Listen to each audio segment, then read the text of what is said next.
성서라는 것은 가지각색이 모인 얘기예요. 성서를 읽는다는 것은 쉬운 일이 아니에요. 이스라엘 백성이 이 성서를 만들었는데 칼 바르트는 이스라엘 백성들을 하나님에게 도취한 백성이다 이렇게 말을 해요. 이 성서에는 하나님 이야기 천지예요. 근데 성서에서 얘기하는 하나님은 가지각색이에요. 한 가지가 아니에요. 가지각색이에요. 그 까닭은 이 성서라는 것은 주전 한 1600년 좀 더 가까이 와서는 주전 1300년쯤 에서부터 조그마한 이스라엘 백성, 큰 백성이 아니에요. 조그마한 이스라엘 백성들이 하나님이라고 하는 개념에 사로잡혀서 그것하고 씨름하면서 내려온 이 얘기들이에요. 근데 그 하나님을 이해한 것이 시대에 따라서 사람에 따라서 달라요. 그냥 한 가지로 말해 버릴 수가 없어요.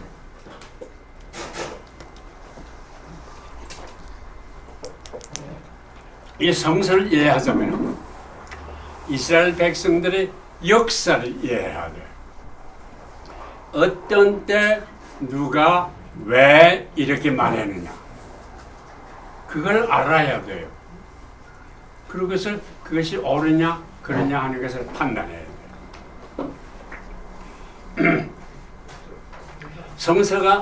성서에서 제일 먼저 나온 얘기가 창세기 2장에서 11장까지예요. 여기 여러분이 도표 나눠준 거 있죠? 네. 그거 보세요.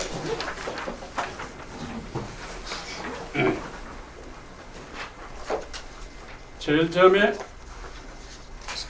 사사시대라고 있죠?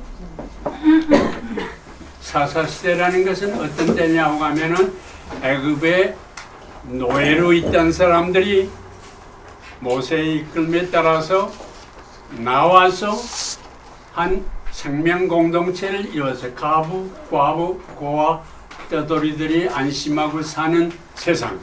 여기 여자들이 많은데 과부, 고아, 떠돌이는 다 약자들이에요. 할 바를 모르는 약자들이에요. 그들이 안심하고 사는 공동체를 만들었다. 그게 제일 처음에 나온 얘기예요. 그리고 그 공동체를 이끈 사람들을 사사라고 불렀어요. 근데 사사란 말은 우리 한국말로 잘 이해하기 힘들어요. 판관이라는 게 좋아요. 재판을 해요. 문제가 나면 재판을 해요. 재판을 하는데 출애굽 정신에 따라서 재판을 해요. 거기는 왕이 없어요.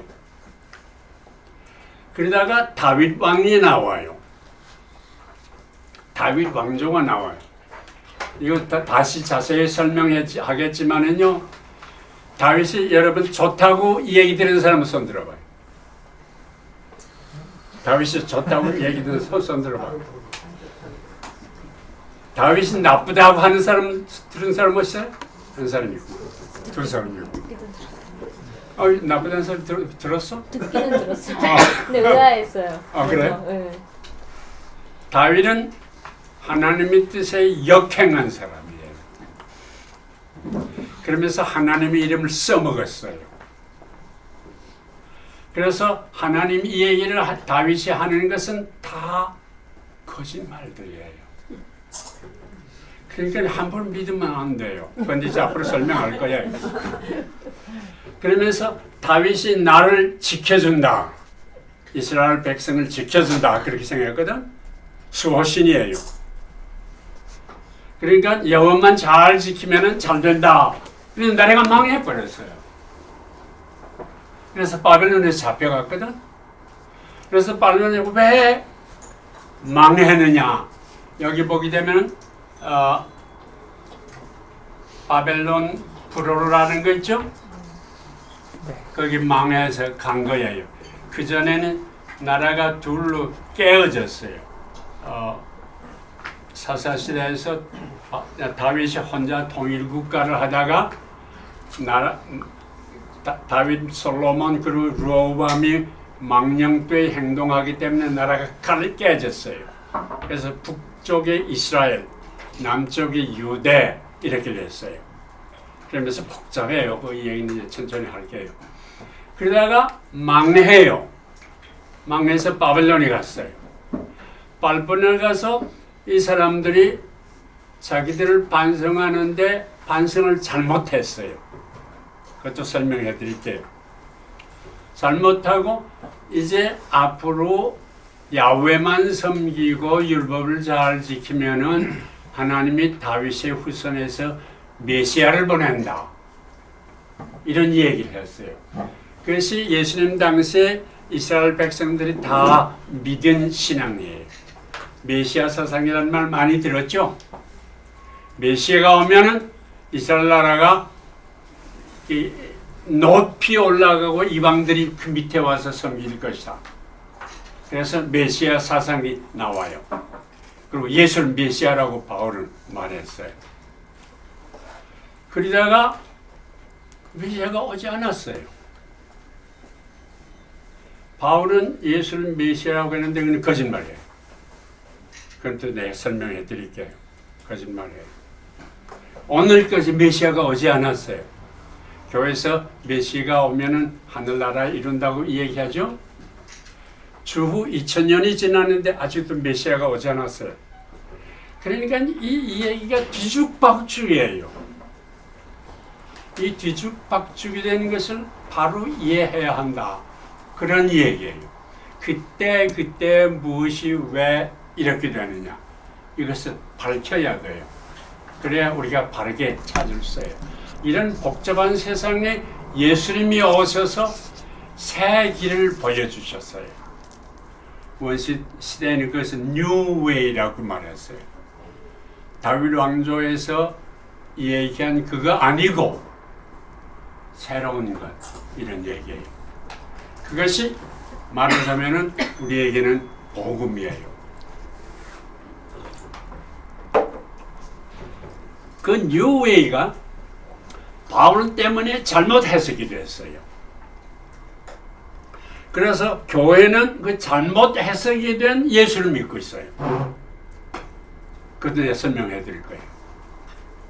그러니까 몹시 복잡해요. 예수를 바로 알아야 돼요. 예수를 바로 알고 예수님의 사신 대로, 예수님의 가르치신 대로 우리는 살아야 한다 그래요. 우리 예수 믿으면 천당 간다고 그러죠? 네. 선교사들이 와서 예수 믿으면 천당 간다. 다른 종교는 안 된다. 예수 믿으면 천당 간다. 그래서 모두 예수 믿었어요. 그리고 천당 가기를 기다리고 있어요.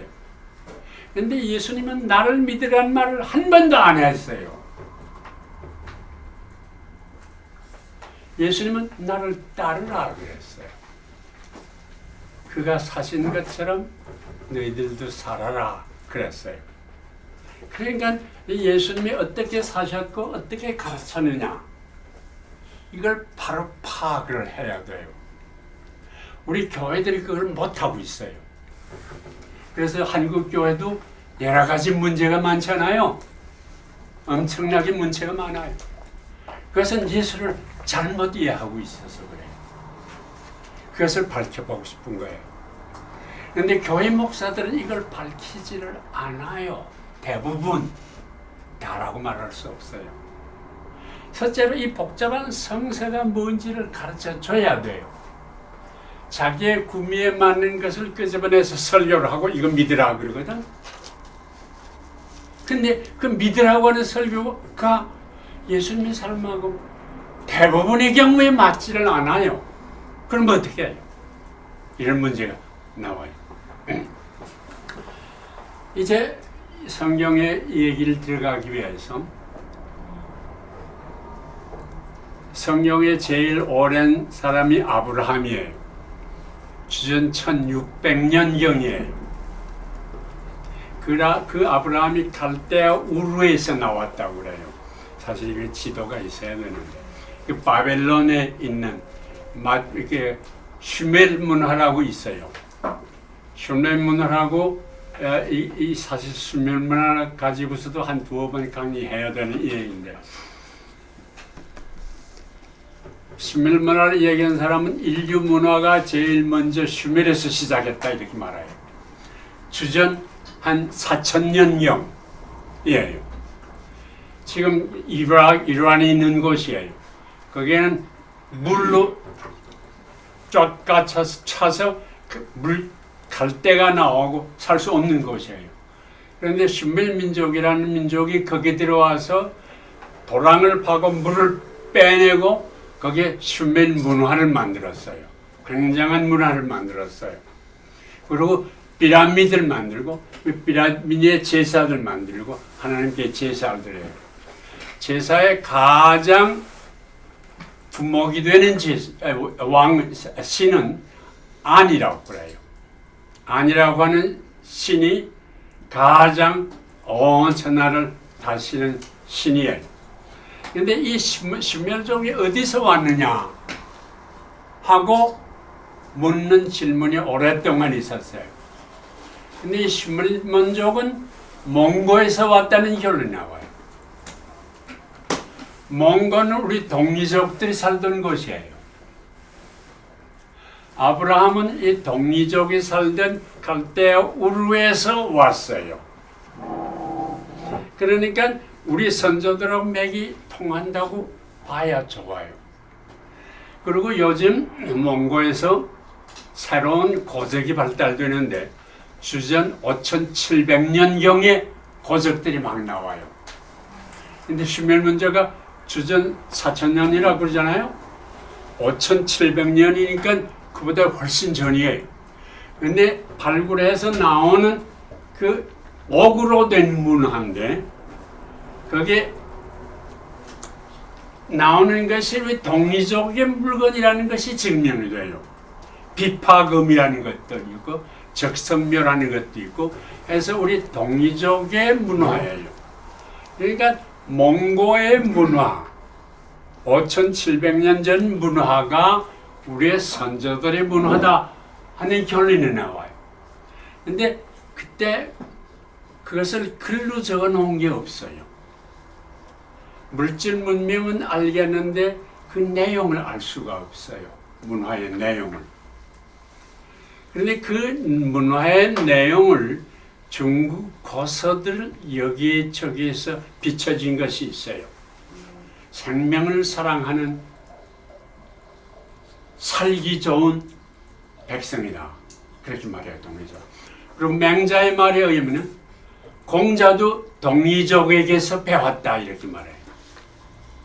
동이족이 사는 삶의 모습에서 삶은 이렇게 서야 한다는 것을 배웠다 그런 거예요. 공자는 사실 자기의 사상을 말하는 것이 아니라 주변의 문화들을 모아서 정리하는 것이에요.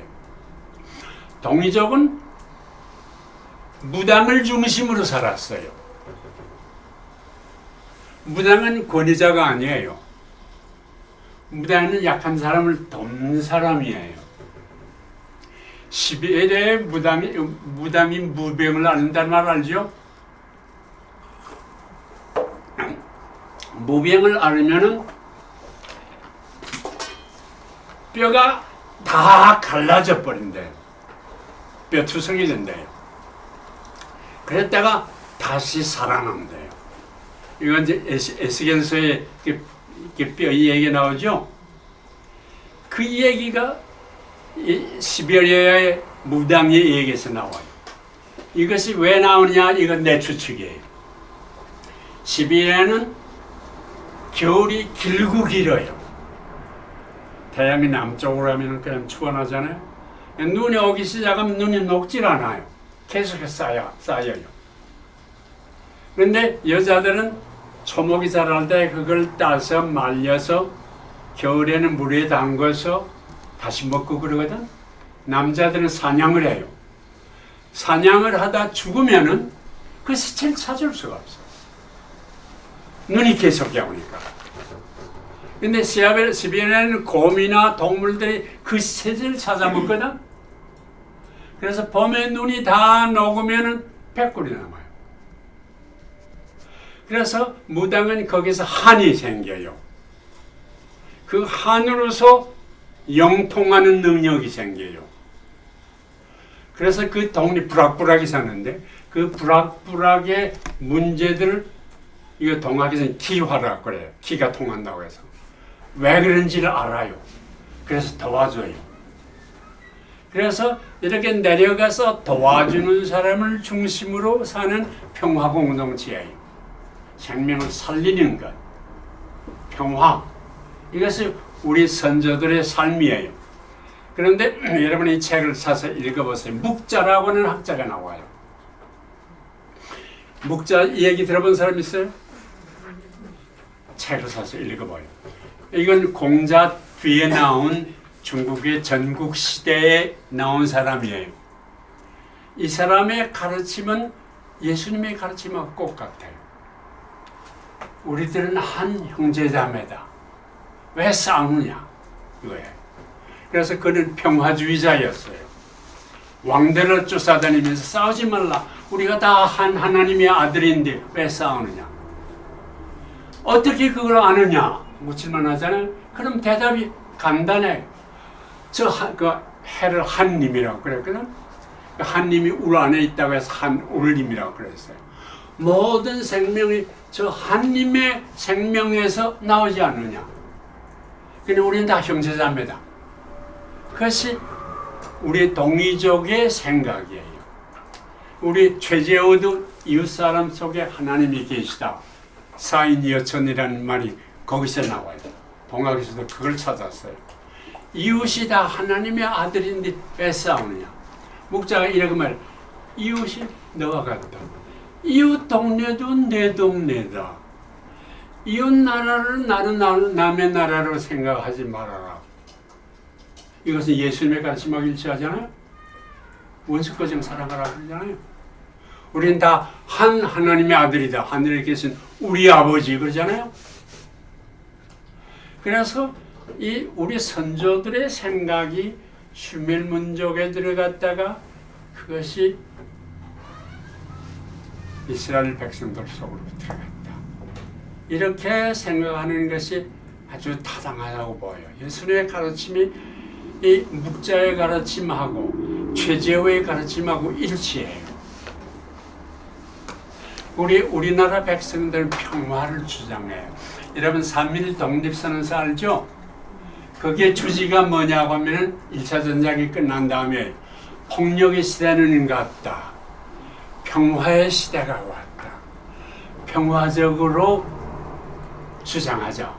그래서 일제 기관총 앞에서 평화적으로 시위를 했어요. 이것이 우리 불화파나 미국에서 데모하면은 몽둥이 들고 데모해요. 우리나라에서는 촛불을 들고 데모해요. 달라요. 우리의 밑바닥에 있는 이 영이 달라요. 우리는 이거 어떻게 살리냐 하는 것이 중요한 문제가 돼요. 이 살리는 길을 예수님이 우리에게 삶으로 깨우쳐 주셨어요. 그것이 성경의 핵이에요. 그 얘기를 해보자. 그런 얘기. 그 얘기를 해보자.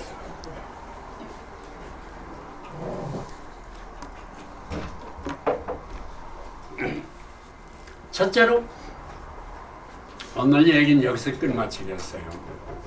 창세기 2장에서 10장까지의 얘기만 하겠어요. 이것은 제이라고 하는 야위스트라고 하는 기자, 누군지는 몰라요. 솔로몬 왕 시대에 살았어요. 솔로몬 시대는 아주 악한 시대거든. 솔로몬 시대에 난 사람인데 사태를 보면서 이것은 아니다. 그러면서 출애굽 공동체가 구전으로 내려온 300년 동안 내려온 구전을 모아서 그 깊이를 찾아봐요. 그러면서 하나님은 이런 분이구나 하는 것을 깨달았어요. 그래서 야훼라고 불러요. 그 야훼라는 것을 부르는 것을 독일말 야휘스트라고 J로 시작하거든. 그래서 그 기자를 J 기자라고 불러요. 이 J 기자의 하나님 이해가 기가 막혀요. 이 하나님 이해를 바로 이해해야 돼요. 그리고 예수님이 그 이해를 받았어요. 창세기 2장에 우리 흔히 하나님이 무의 세계를 창조했다 그러죠? 거짓말이에요. 창세기 1장은 거짓말이에요. 그거는 바벨론에 잡혀간 뒤에 잘못 생각한 사람들이 적은 얘기예요. 그 얘기도 내가 앞으로 해드릴 거예요. 2장부터 11장까지가 J 기자가 쓴 거예요. J 기자가 옛날에 된 것이기에 옛날 속담, 전설들을 찾았어요. 그래서 자기의 생각하고 맞는 얘기를 골라서 수정해서 넣은 것이 2장에서 11장까지예요. 2장에 보면은 땅이 말라서 초목도 아무것도 자라지 않는다 그랬어요. 거기에 야훼 하나님이 물이 솟게 해요. 진흙을 만들었어요. 진흙으로서 아담의 육체를 만들었어요. 이 육체는 죽으면 또 흙으로 돌아가요. 그냥 육과 흙이 하나예요. 그에 하나님의 생명의 영을 불어넣었다 그랬어요. 그래서 산 사람이 됐다 그거예요. 그러니까 우리는 흙으로 돌아갈 영과 이 야훼라고 하는 여호와라고 이게 옛날 성경에 번역하는데 그것은 발음이 잘못됐어요. 영국 사람들이 그걸 제호바라고 불렀거든. 그래서 여호와라고 번역했는데 본래의 이름은 야훼예요. 야훼 영을 불어넣었더니 산 사람이 되었어요. 이 산 사람을 야훼가 에덴 동산에 가놓았어요. 에덴 동산은 신의 강물이 네 줄기로 흘러내려가고 오곡백과가 차 넘치고 아름다운 곳이거든. 거기에 아담을 갖다 놓았어요. 아이고 좋아라. 그래야 할 아담이 얼굴에 수심이 차 있어요. 즐거운 것이 하나도 없어요. 그래서 야훼 하나님이 사람이 혼자 있는 것은 안 되겠다. 그리고 아담의 살과 뼈로서 이불을 만들어서 줬어요. 그랬더니 아담의 입에서 인류의 첫 번 노래가 나와요. 내 뼈 중에서 나온 뼈, 살 중에서 나온 살. 그대로 보냐면 지아베에게서 나오니 지어머니라 하리라. 이거 여성 신학자들이 반대할 거예요. 이 얘기는 너는 나고 나는 너다 그 말이에요. 너는 나고 나는 너다. 우리는 하나다 그거예요. 이것이 굉장한 선언이에요. 하나님의 역사는 우리로 하여금 너는 나요 나는 너다 이렇게 살게 만드는 거예요. 우리 한국이 남북으로 갈라져 있죠. 지금 미국하고 중국이 싸움하려고 야단치죠. 이거 아니에요. 너는 나요 나는 너다. 이것이 하나님의 인류 역사라 목표다 그런 얘기예요. 여러분 교회에서 그런 얘기 들어봤어요?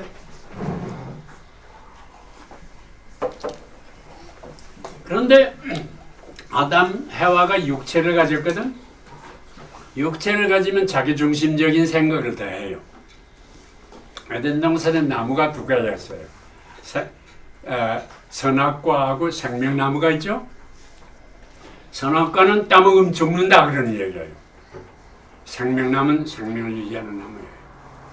그런데 아담과 이브가 그 선악과를 보고 구미가 동했어요. 먹음직하고. 그러니까 솔로몬이 마누라가 1000명이 되니까 매일 저녁 먹음직한 마누라를 따먹거든. 그걸 상징하는 거예요, 사실. 그리고 지혜가 있게 할 것 같다. 솔로몬이 지혜가 있다고 그러잖아요. 그래서 따먹고 지혜 있으면 뭐 해요? 근데 사람은 다 그렇게 된다 그 말이에요. 우리라고 예외가 아니에요. 기본적으로 육체라는 것은 그런 법이에요. 그래서 따먹었어요. 이제 죽어야 해요. 근데 죽지 않아요. 이건 묘해요. 죽지 않아요. 그리고 하나님이 와서 가죽 옷을 만들어 입혀줘요. 이 수수께끼죠. 그리고 아담에게 이마에 땀을 흘려야 먹을 것이 생긴다. 그리고 이브에게는 너 아기 낳는 고통을 할 것이다. 이렇게 말하죠. 그래서 먹고 일하고 아기 낳고 살아라 그런 얘기예요. 그러니까 죽는다는 얘기하고 우리 얘기가 달라져요. 쉬운 말로 역사를 계속하라 그 말이에요. 역사를 계속해서 다시 에덴 동산을 찾으라 그런 말이에요. 그 아담과 해와에게 아들을 둘을 줬어요. 이름이 뭐예요? 가인하고 아벨이에요. 가인은 강자예요. 아벨은 약자예요. 여기에서도 벌써 제2기자의 생각이 있어요. 역사라는 것은 강자와 약자 사이에서 일어난다. 그런 얘기예요. 가인이 아벨을 때려 죽여요. 강자의 하는 짓은 그런 거예요. 때려 죽여요. 그리고 거인족, 이건 힘의 상징이에요. 거인족이 나타나서 일대 혼란을 만들어요. 그러더니 노아 홍수가 와서 모두 죽어버려요. 이 강자의 문화는 그런 거라 그런 거예요. 모두 죽어버려요. 그리고 남은 사람들이 신할 강무야에서 바벨탑을 쌓는데, 이건 아까 슈멜 문화에서 나온 그 전설이지. 바벨탑을 쌓고 거기에 제단을 만들고 자기들이 하나님에게 도전하겠다 그런 얘기예요. 자기들의 이름을 영구 보존하겠다 이러는 것이에요. 그러니까 강자들은 언제나 하나님에게 대항을 한다 그런 얘기예요. 그런데 이러면 하나님이 화가 나서 부셔버릴 텐데 하나님은 아무 얘기도 하지 않아요. 그들 자체가 마음이 통하지 않아서 분열돼요.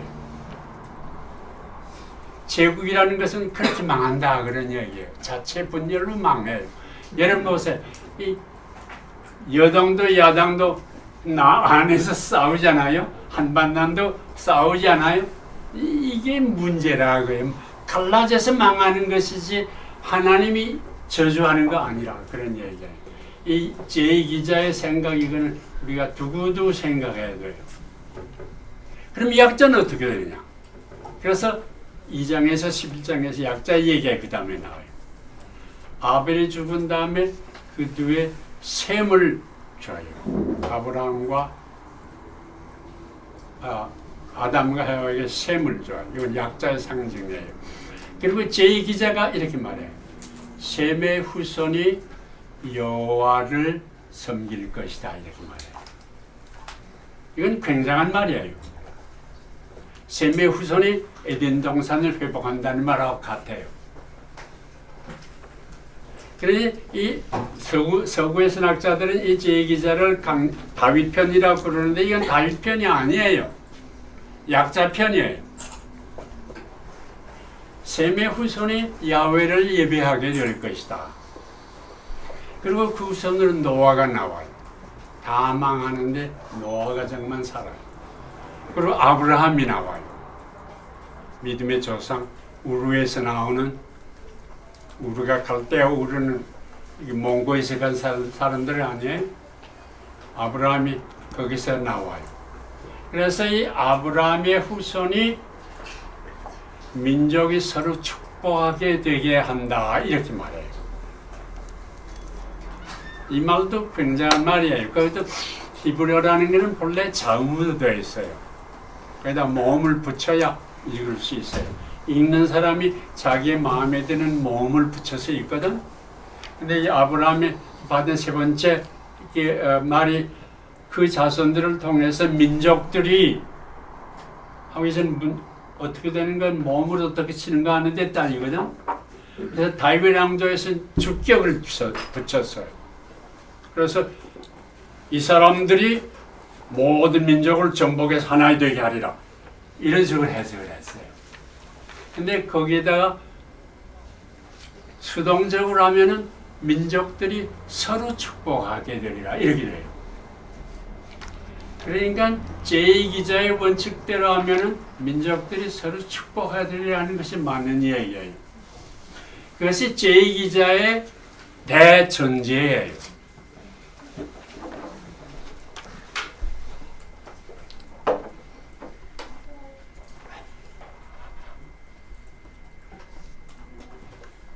목사님 힘드시면 그만하시고 아니. 아직 20분 남았 20분 남은 아직 30분 남았습니다 아 그래. 네,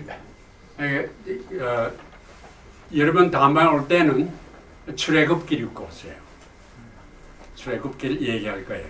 그 전에 얘기를 하지. 여기서 보탤 얘기는 여호와가 징벌을 하지 않는다고 하는데 노아 홍수는 어떻게 이해하느냐 이런 문제가 나와요. 또 문제가 또 하나 있어요. 소돔과 고모라가 있죠. 야훼 하나님이 소돔과 고모라를 멸망시켰다 성경에 그렇게 나와요. 그 다음에 또 한 가지 세 번째 얘기는 아담이 이삭을 제사 드리려고 해요. 이 생명의 원칙에 맞지 않는 얘기들이 성경에 나와요.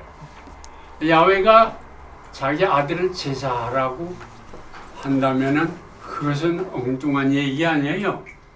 그래서 이때까지 말한 제2기자의 이 얘기하고는 달라져요. 근데 이것을 해석하면 이렇게 돼요. 노아 홍수가 끝난 다음에 노아죠? 노아가 하나님 앞에 제사를 드려요. 제사를 드리니까 야훼 하나님이 뭐라 그러냐 하면은 사람은 본래 속에 악한 것에서 이렇게 하는데 이걸 다 죽이자면 끝이 없어. 다시는 죽이지 않을 거야. 그런 이 얘기를 해요. 이 제2기자가 이것을 쓰는 것은 당시에 홍수 얘기가 많거든. 그러니까 그 홍수 많은 얘기를 갖다 이용했었는데 크게 이런 모순이 생겼어요. 그래서 이게 노아가 제사 드리니까 다시는 이러지 않겠다. 이렇게 이 얘기를 했어요. 소돔과 고모라를 멸망시킨 얘기는 어떻게 하느냐? 그것도 여러분이 가서 자세히 읽어봐요. 여호와 하나님이 아브라함을 찾아와서 사라가 아들을 낳으리라 이렇게 얘기하죠. 100세가 됐는데 아들을 낳으리라. 그러니까 사라가 뒷방에서 웃어버려요. 말이 되느냐? 이대로 된다. 그렇게 하고 소돔과 고모라를 가면서 내 이 얘기를 아브라함에게 이 얘기하지 않고 갈 수가 있느냐? 여러분 이 성경에 있는 것은요. 그때는 신화 시대에 살아요. 그런데 모든 것이 신화적인 표현을 해요. 그것을 자구자 해석을 하면 안 돼요. 신화 속에 무슨 의미가 있느냐 하는 걸 물어야 돼요. 그래서 아브라함에게 소돔 고모라에서 들리는 소리가 아주 악착 같은데 내 내려가서 어떤지 알아보고 처리하겠다 그렇게 말했어요. 그러니까 아브라함이 하나님 야훼에게 달라붙어요. 하나님 거기에 선한 사람이 있다면은 선한 사람을 악한 사람하고 같이 죽이면 됩니까?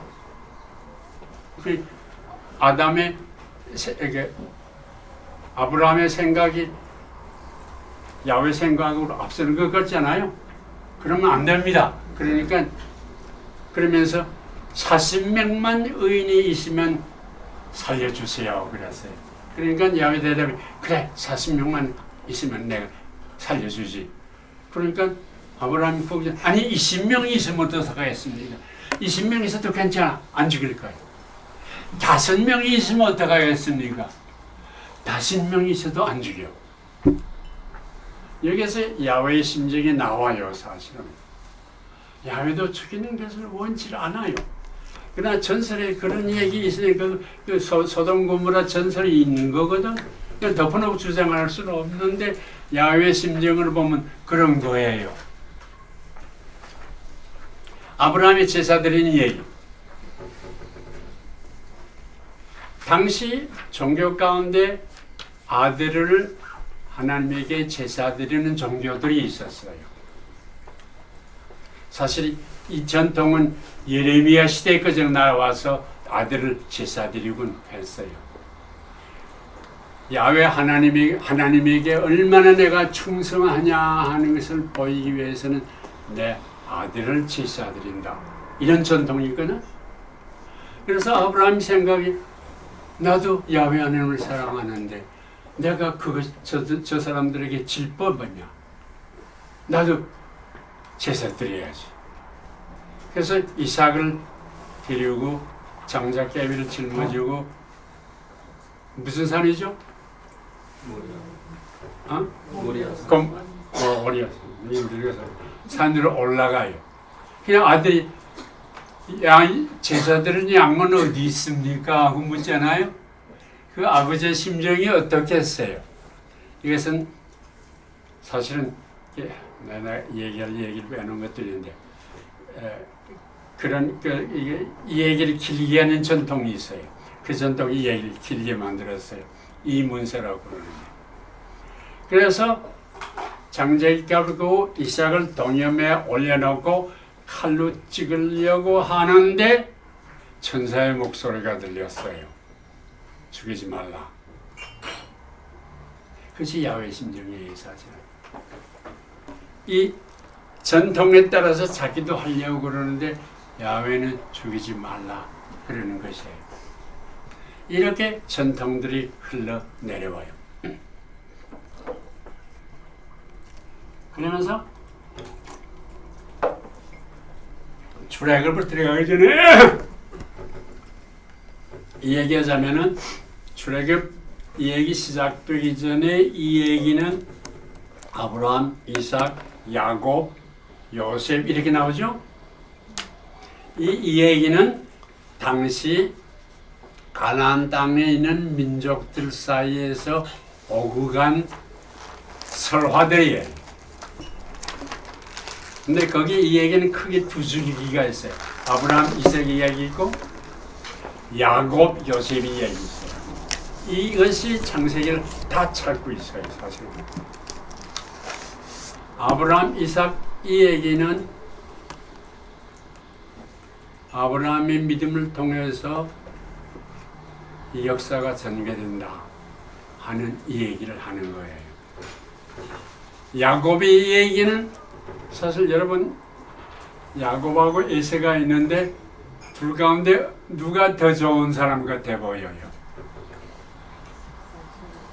에서가 아니에요. 야곱은 약삭 빠른 친구예요.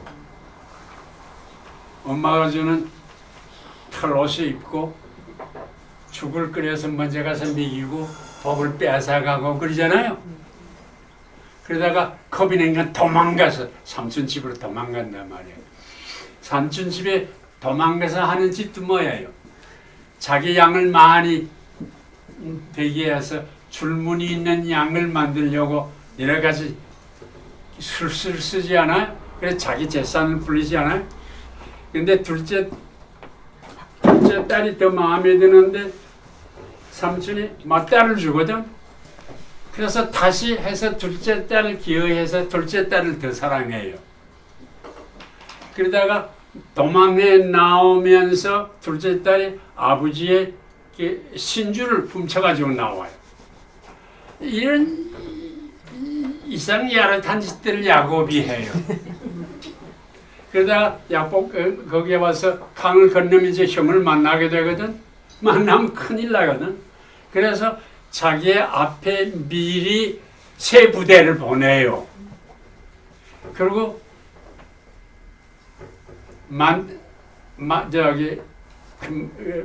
큰 딸을 먼저 보내고 마지막 둘째 딸을 데리고 건너가요.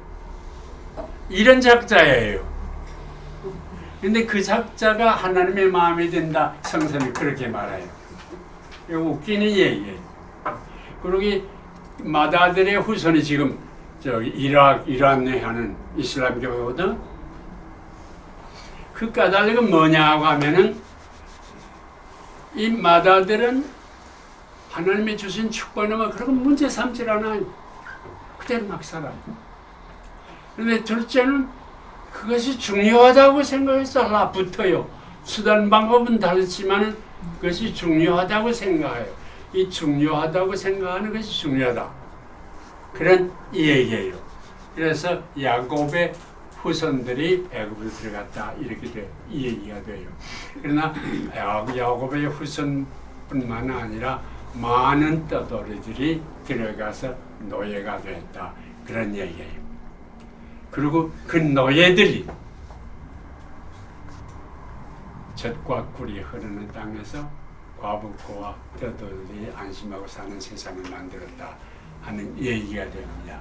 그 얘기는 내가 다음 주날에 하려고 생각합니다. 이 얘기 듣고 반응을 해보세요. 제가 오늘 좀 충격적인 게 다윗이 나쁘다. 그런 얘기는 전 태어나 처음 들어봤고 하나님의 뜻에 역행했다. 거짓말이다. 예, 말씀하셔가지고 이게 굉장히 지금 이상하죠. 예, 아무도 저한테 그런 얘기를 해준 적이 야훼는 라는 것은 하나님의 이름이 아니에요. 그것을 알아야 돼요. 하나님의 이름이 아니에요. 하나님이 어떤 분이냐고 하는 속성이에요. 하나님을 설명하는 이 얘기. 이것도 다윗 왕조에서 몸을 붙인 몸하고 이 출애굽 전통에서 몸을 붙인 몸이 달라요. 다윗 왕조에서는 야훼라고 하는 자음에 주어 몸을 붙였어요. 그래서 야훼를 권위자로 만들어요. 나는 나다. 이런 권위자를 만들었어요. 야훼가 권위가 있어야 그래야 야훼 이름을 뭐나 할 수 있거든. 이것은 다음 자세한 얘기는 다음번에 착실히 할 거예요. 근데 출합 공동체에서는 미래형을 썼어요. 직역을 하면 나는 내가 될 나다 이런 얘기예요. 그러니까 하나님이 변하는 것처럼 돼요. 역사에 따라서 다른 역할을 할 것이다 그런 얘기예요. 그것을 나는 있을 것을 있게 하시는 분이다 그런 분이에요. 그리고 이 얘기의 정말 설명은 다음번에 모세 얘기할 때 나오는데 이 하나님은 이스라엘의 하나님이 아니에요. 아직 다윗 왕조가 창출이 안 됐어요. 출애굽을 한 백성들도 다 이민족들이에요. 여러 민족들이에요.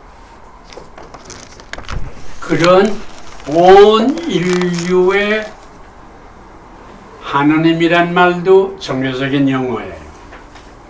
있을 것을 있게 하시는 그 놀라운 종교적인 표현을 쓰면 영이고 일반적인 힘을 용어를 쓴다면 놀라운 능력이에요. 그러니까 다윗 왕조가 말하는 하나님하고 달라요. 이건 생각해봐요. 이스라엘 백성 조그만 백성이에요. 온 인류의 하나님이 왜 조그만 백성을 가지고 나가다 이것이 유일이니까 이걸 믿으라 그래요. 그럴 까닭이 없어요. 하나님은 온 인류의 하나님이에요. 왜 예수님 오신 때까지 2000년 전이죠. 2000년 전까지는 하나님 가만히 앉아서 이스라엘 백성만 보고 앉아있었어요. 그거 웃기는 얘기예요. 하나님 온 인류에 있을 것을 있게 하시는 그 놀라운 영적인 힘이에요. 그렇게 하고 이제 다윗 왕이 한 일들을 봐야 돼요. 여러분 집에 가서 시편 2편을 읽어봐요.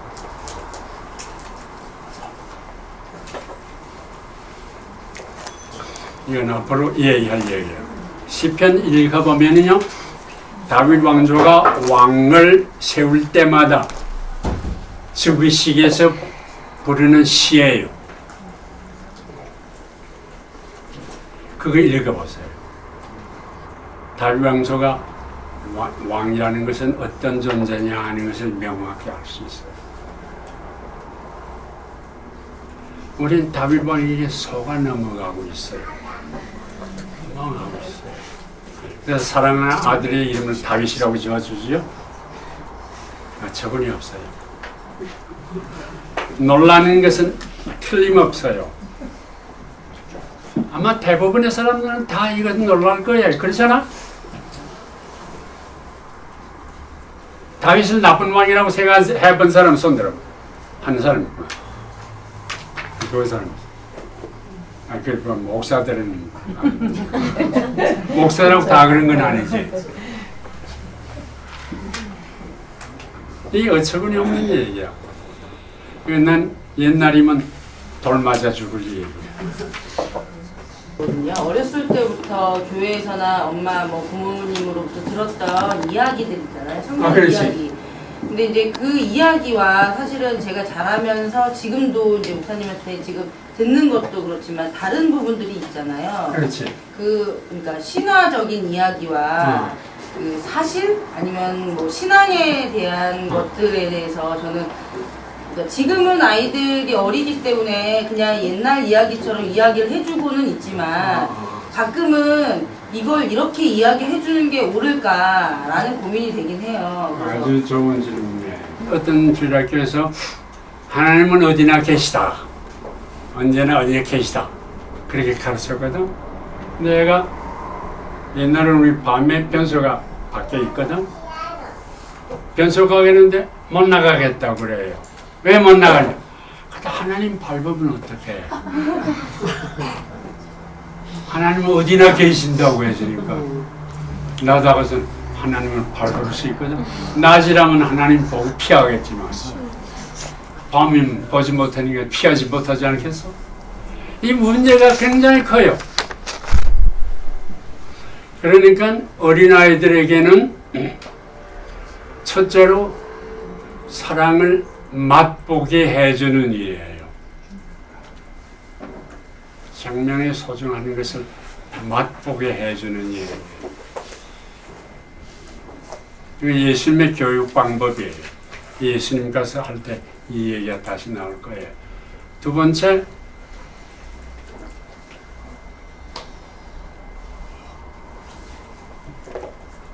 아이들이 깨닫지 못할 얘기는 하지 말아요. 깨닫지 못하는 얘기하면 아까 그 밤에 밖에 나가지 못하는 것처럼 되어버려요.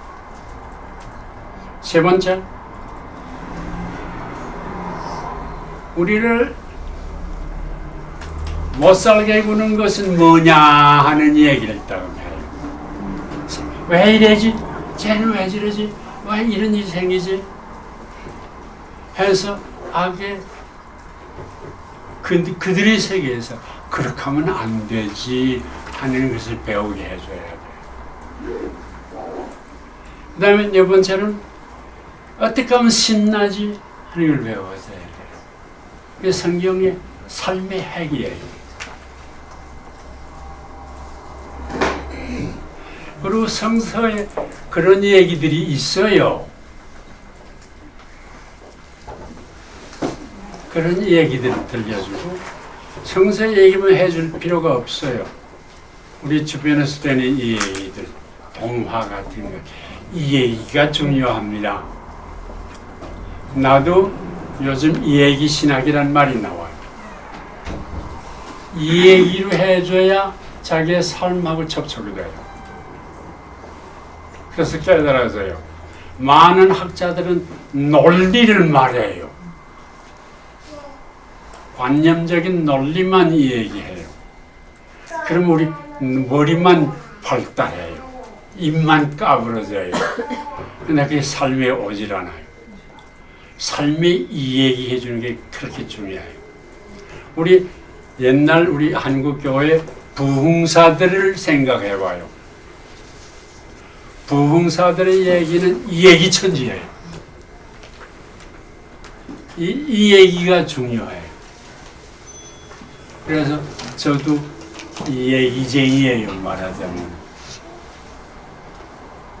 이 얘기가 중요해요.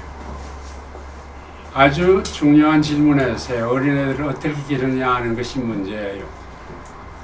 그런데 오늘 교육에는 무엇이 주안점이에요? 오늘 교육에는.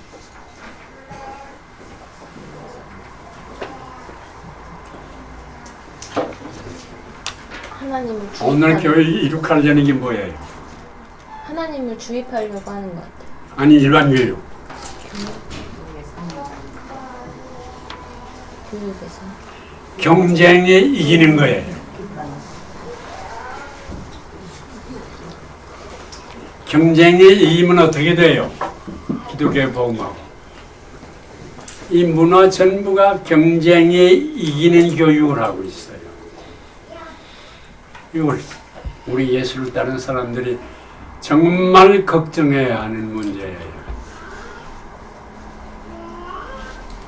그래가지고 그래서 목사님께 혹시 그 예수님께서 어떤 그런 걸 가지시고 내 이웃을 내 몸과 같이 사랑하면 영생을 얻을 수 있다고 말씀하셨는지. 어떻게 하면 영생을 얻느냐 하는 랍비의 질문에 예수님은 사마리아 사람이 얘기했어요.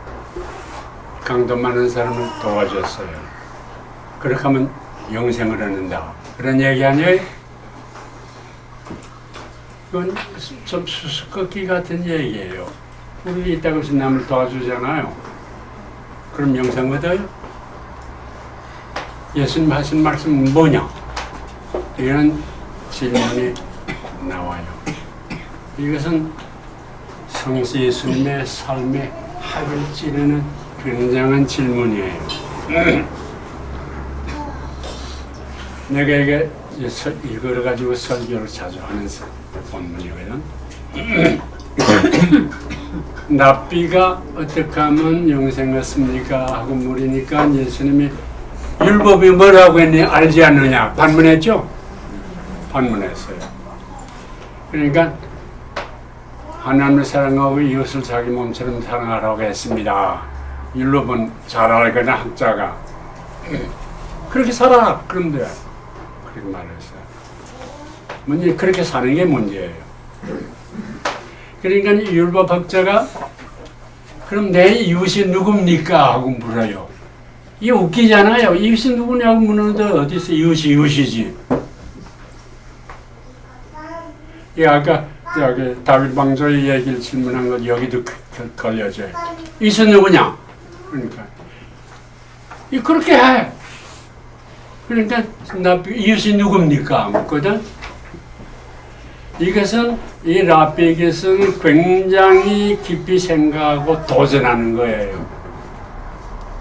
이 유대나라 다윗 왕조에 있어서는 이웃이라는 것은 할례를 받은 유대인 율법을 지키는 사람만이 이웃이에요. 그게 다윗 왕조의 생각이에요. 그래서 메시아를 기다리는 것도 세 가지 조건이거든. 열심히 성전에 와 제사 드리고 율법을 지키고 이방 사람들하고 접촉하지 않고 그럼 구원을 얻는다. 메시아가 온다 그러는 거예요. 그러니까 예수는 이방 사람하고 접촉하잖아. 그러니까 이 랍비는 예수를 알면 궁지에 몰아넣으려는 거예요. 내가 이웃이 누군지도 모르는 거 아니야. 이렇게 따지려고 달아붙는 거예요. 그러니까 예수님은 벌써 그 의도를 봐요. 예수님 머리가 굉장히 밝아요. 그거 봐요. 그러니까 논쟁을 하지 않아요. 아까도 그랬죠. 논쟁이 문제 아니라 이 얘기가 중요하다고 그러잖아요. 그래서 예수님은 이 얘기를 해요. 어떤 사마리아 사람이 왜 사마리아 사람을 꺼내요? 유대인들은 사마리아 사람을 개와 같으다 그러잖아. 왜냐하면 북방 이스라엘이 먼저 만나서 망하고 아수리아 사람하고 섞여서 살거든. 그래서 개 같은 사람이라고 그러는 거야. 그 사마리아 사람을 끄집어내 예수가. 어떤 사마리아 사람이 길을 가는데 어떤 사람이 강도 만나서 길에 넘어졌는데 제사장이 지나가다가 그냥 지나가요.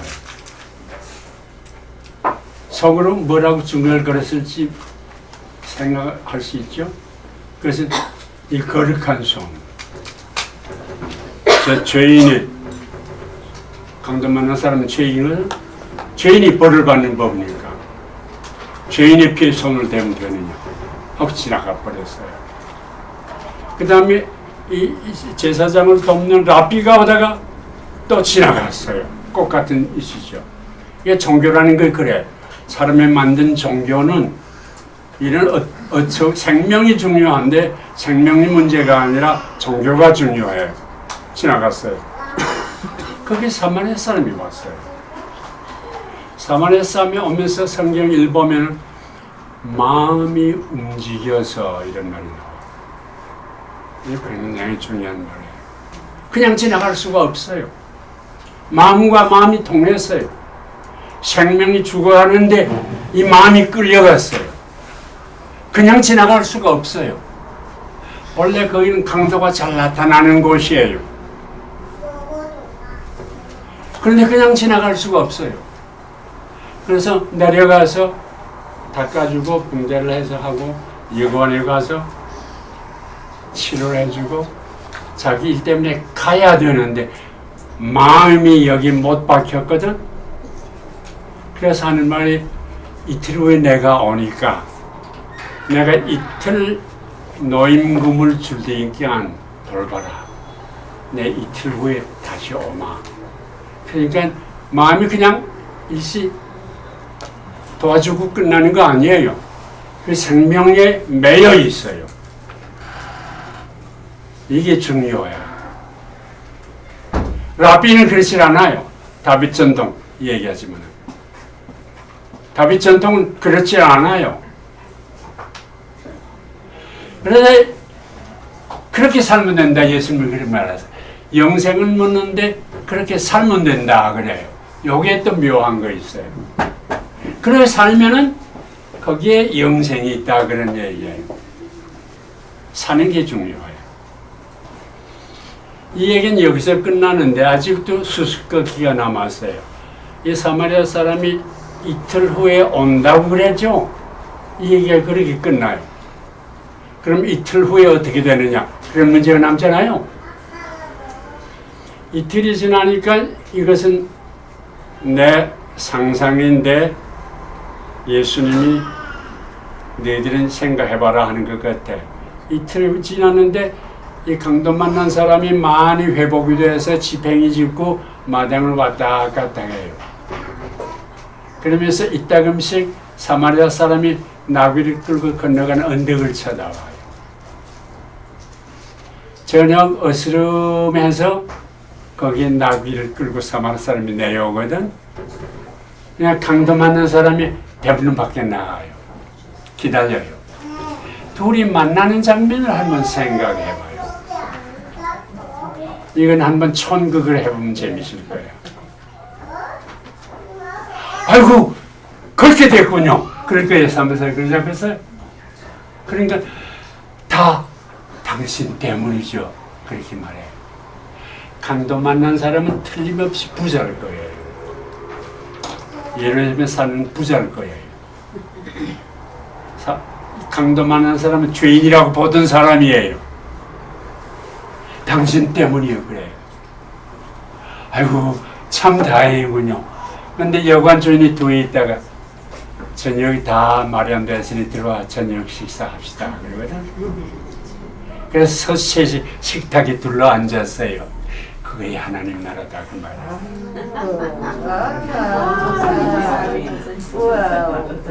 그게 하나님 나라다 그 말이에요. 아멘. 그러니까 삶이 중요해요. 율법에 매여 있어서는 안 돼요. 율법을 지킨다고 해서 다 통달해져요. 랍비가 안 돼요. 성전의 제사들이 안 돼요. 설교 잘해 안 돼요. 마음이 아파지느냐 하는 거예요. 마음이 움직이냐 하는 거예요. 사마리아 사람은 사실은 예수예요. 뭐든 이 나쁜 예수를 죄인을 보거든 이방 사람들하고 싸운다고. 그리고 갈릴리에서 죄인들하고 같이 지나잖아요. 그래서 랍비들은 저런 뭐 그러거든. 그래서 사마리아 사람을 내세웠어요. 이 얘기는 굉장한 질문이에요. 굉장한 질문이에요. 그러니까 우리가 사는 것은 첫째로 아파할 줄 알아요. 아파할 줄 알아요. 그리고 예수님이 예수님 얘기할 때 할 얘기지만 좀 미리 좀 얘기해도 괜찮지? 예수님이 제자들에게 구하라 주실 것이요 찾아보아라 만날 것이요 문을 두드리라 열어 주실 것이다 그렇게 말했죠? 이거 아파하는 사람들의 삶이에요.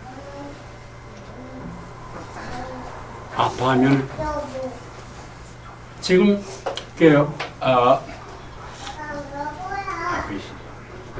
스위스에서 모이는 무슨 회의지? 그 부자들 정치가들 모여서 한 모임이에요. 거기서 발표된 발표는 다보스 회의. 네, 다보스 회의.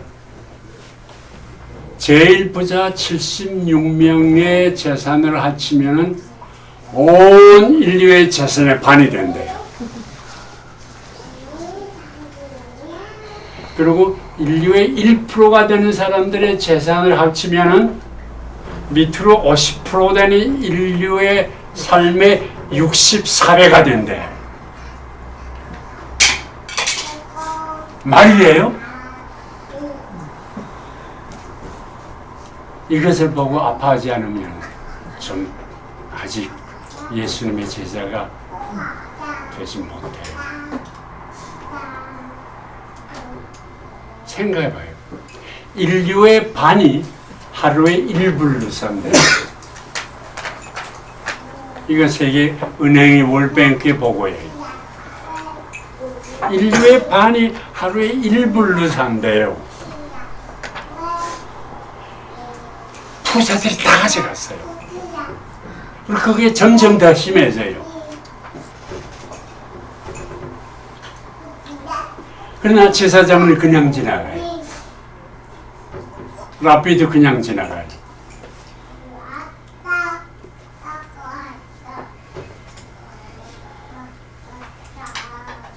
우리는 어때요?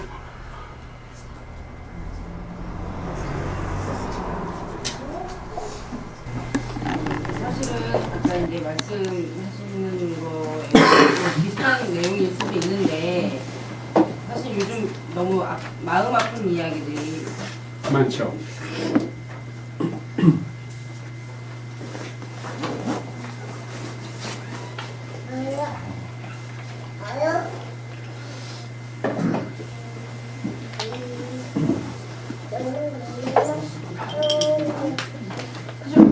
지금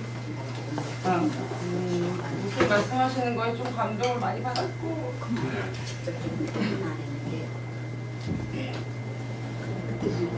조금 앉았다가 다시 또 다른 사람이 있으면 그럼 마음이 움직이지 않는 것이 죄니까 네.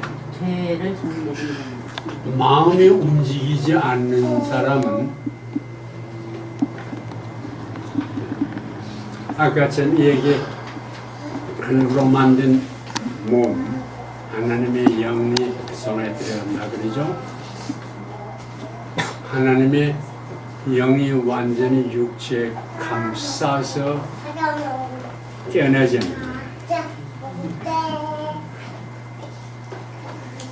근데 이 질문도 굉장히 중요한 질문이에요.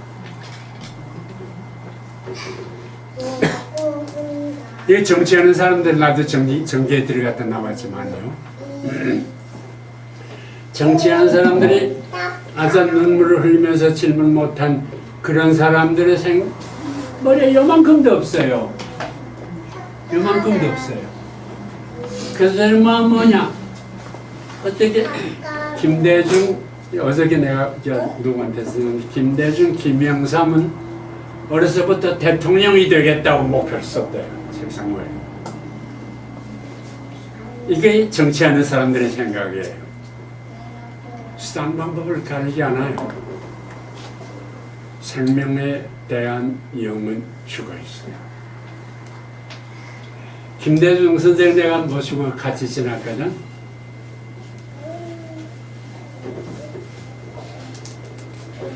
그만 민주주의를 원하고 북에 있는 동포들 몹시 애끼고 그리죠. 그게 살아있어요. 그리고 서민 경제를 늘 얘기했어요.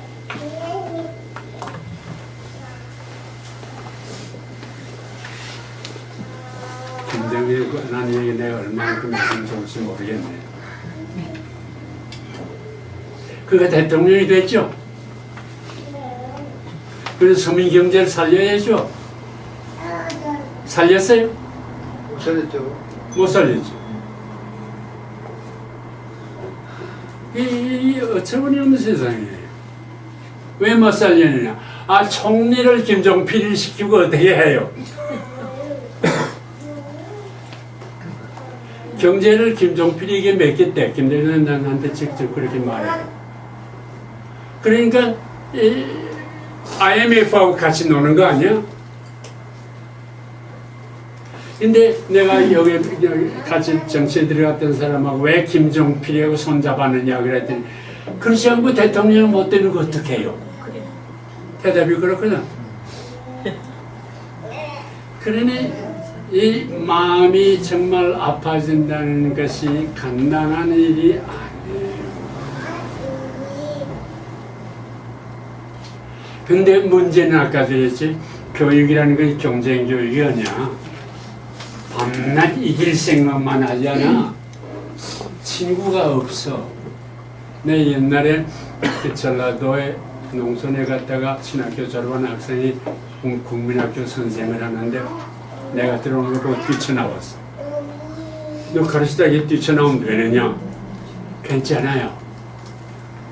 아이들이 요즘 잘해.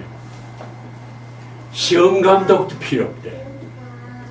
그건 무슨 소리냐? 하여튼 시험 감독에 누가 잘못하는 거 뭐 고발한다는 거예요. 친구가 없어요. 그런 세상이 되었어요. 그래서 산업 문화예요. 끝까지 이 부자들이요, 먹을 것이 없어서 그래요. 근데 이 부자들은 또 그렇게 하지 않을 수가 없어요. 대기업을 했는데 이것이 계속 성장해야 존명하거든. 다른 회사가 삼켜버리니까. 존명하기 위해서는 수단 방법을 가리지 않아야 돼요. 그럴 수밖에 없어요. 서로 삼키려는 기업들이 국내외에 있거든. 정신 바짝 차리자면 안 돼. 그래서 사는 거예요. 그것들이 정권을 잡았어요. 이 정권이 자기를 섬겨야지. 정권이 자기를 섬기지 않으면 야단이거든. 거기다 돈을 막 퍼부어요. 그것이 우리 세상이에요. 이 얘기 하나만 더 하고 이런 얘기하면 끝이 없네. 미국의 Winner Takes All Society라고 하는 책이 나왔어요. 승자가 독점하는 세계, 이런 얘기예요. 그건 교육과 관계예요. 여기 서울대 출신 있나?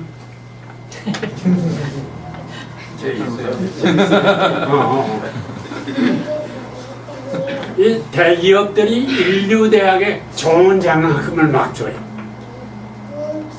그럼 머리 좋은 애들은 다 그 장학금을 향해 가요.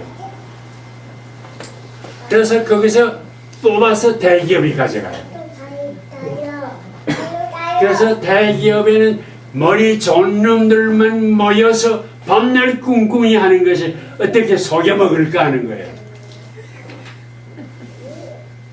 그것이 이 사람 문화예요. 저는 서울대학 졸업하고 왜 여기 와 앉아 있어? 은퇴했습니다. 소가 가지고 왔어요. 이게 그런 거예요. 이 세상에. 여러분 그런 데서 헤엄치고 있어요. 문화라는 것은 물고기가 물을 마시는 것처럼 그걸 마시며 살지 않아요? 아침부터 저녁까지 여기 결혼하는 아이들 자기 아이들을 교육시키는 거 한번 생각해봐요. 어떻게 해요? 경쟁해야지.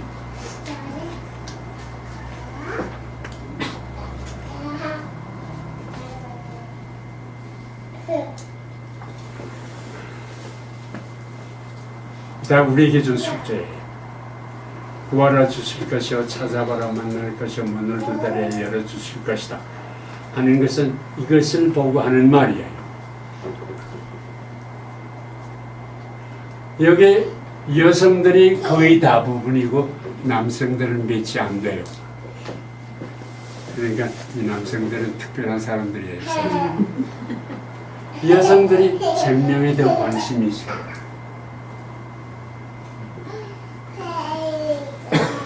남성들은 저 거치는 세상에 나가서 투쟁을 해야 돼요. 난 남성이 되면서 한 가지 여자들에게 부러운 것은 아기를 배워보지 못한 거예요. 여기서 생명이 자라지 않아? 그럼 그 호흡하면서 그 생명하고 같이 살지 않아? 생명하고 밀접한 관계가 있어. 아기 낳으면은 그 다른 동물들은 새끼를 낳으면 새끼가 그냥 걸어가. 인간 새끼들은 몇 해를 길러야 걸어요. 그렇게 여자들은 생명하고 직결이 있어. 그래서 남자들이 뭔 자리에 가서 내가 있다고 그래. 남자가 인정이 많으냐 여자가 인정이 많으냐 물어봐요. 남자가 그렇게 대답해요. 져서는 안 되거든.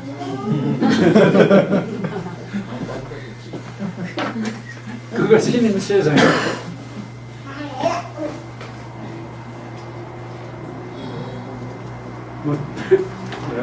내 약점은 목소리 큰 거야. 너무 좋아요. 목소리에 커서 듣는 사람은 꽉 눌러버리는 경향이 있어. 목소리 크면 제일이야. 일어나.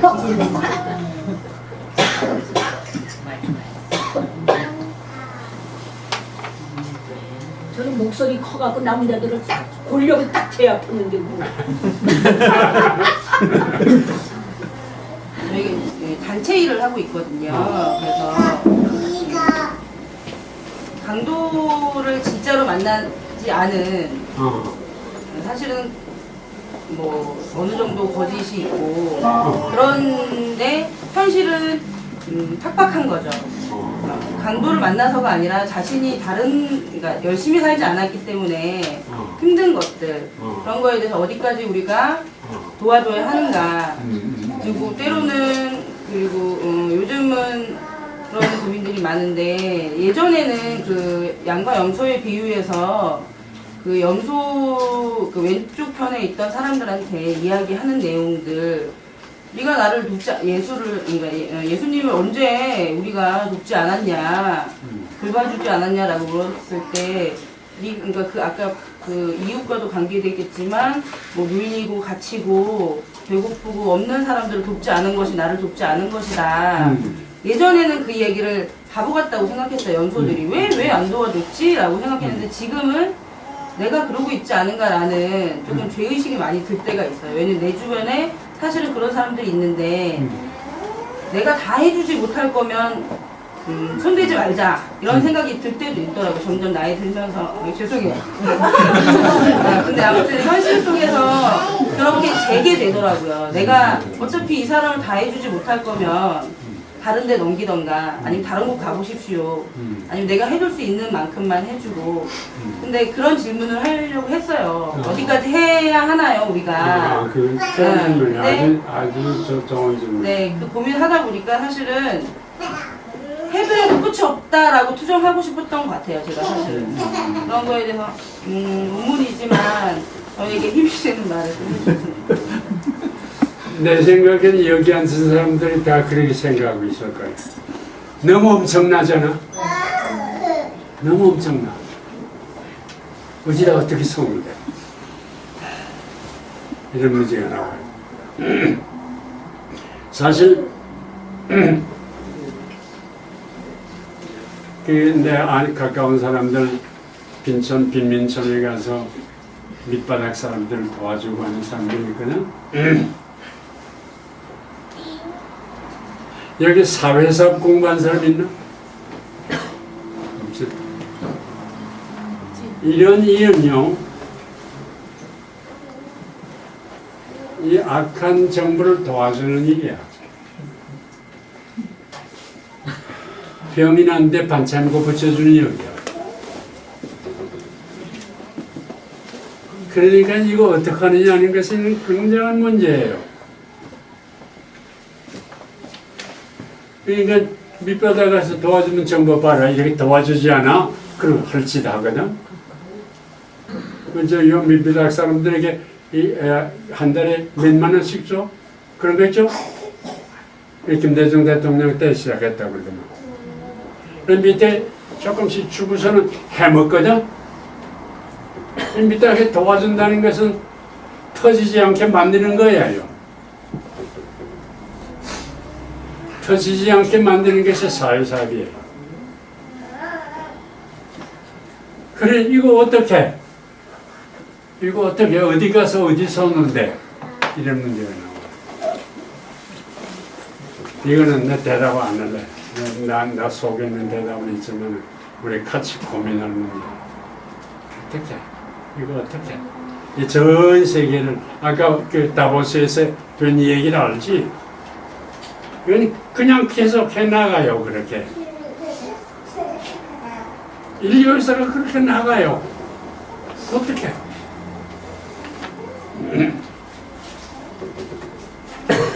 여러분 집에 가서 좀 이 문제 가지고 실험을 해봐요. 이건 문제 너무 큰 얘기 해놓으니까 다른 얘기 나오기 힘들지 모르겠네요. 어느 질문이나 다 이런 중요한 것이 있으니까 그렇잖아? 이 얘기 다 중요하잖아. 신앙 간증이든지 뭐든지 해봐.